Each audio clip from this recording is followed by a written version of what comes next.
मस्त ठोकावी मांडी आणि वर न्यावी बाही, अहो चवीने खाणं सुद्धा काही खायचं काम नाही. सर्वप्रथम वाढलेल्या पानाकडे असं डोळे भरून बघावं, वदनी कवल म्हणावं आणि यज्ञकर्माला लागावं. आता ज्याच्यापासून सुरू होतं हे वाढलेलं पान, पदार्थ करा कुठलाही, याला विशेष असतो मान. अंदाजाने वापरावं लागतं, चिमूट चिमूट नीट. असं जरा डावीकडे असतं बघा पानामध्ये मीठ. तिथून पुढे सरकलात की टप्पा चमचमीतपणाचा, जिथे असतं लोणचं, चटणी, मिरचीचा ठेचा. कितीही पथ्य असलं तरी हे खावंसं वाटतंच आणि भल्या भल्या खडकांच्या तोंडाला इथे पाणी सुटतंच. चटण्या म्हणाल तर जवस, कारळ, लसूण, शेंगदाणा, आंबा लिंबाच्या लोणच्याचा चाटावा चवदार बाणा. हा ठेचा आयुष्यात जेवढ्या खाल अनुभवाची साठवण होते, पण ताटातला पोटात जास्त गेला की सकाळी मात्र आठवण होते. क्या बात आहे. आता जिच्यासाठी चाले सगळा प्रपंच, धंदा, नोकरी, पानाच्या अगदी मधोमध ती पोळी आणि भाकरी. गोल गोल गरम गरम अशी आईनेच पानात वाढावी, पापुद्रा काढून आतली खमंग वाफ आपण काढावी. मग मनसोक्त जेवणाऱ्यांना मुळी नसतं डाएटचं कारण इथून पुढे येतं पानात ते चिंच गुळाचं वरण.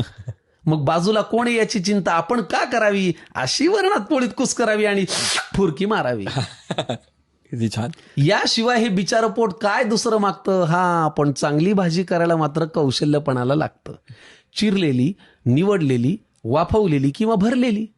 काहींच्या घरी तीही पण असते हो, कालची थोडी उरलेली. उगाच जास्त क्रेडिट त्या कोंबडी बोकडांना गेलंय. या भाज्यांनी आपलं जगणं सांगतो खरं समृद्ध केलंय. चांदीच्या ताटातही शोभून दिसते मेथी, भेंडी आणि गवार. सोन्याचा चमचा असला तरी खाणार हेच, ठाकरे असो वा पवार. मग पुढे एकदा पोट भरलं की सुटतं हे अवघड जगण्याचं कोड. एकदा पोट भरलं की सुटतं हे अवघड जगण्याचं कोड. पण मन भरायला लागतं ना मंडळी या देहाला गोड.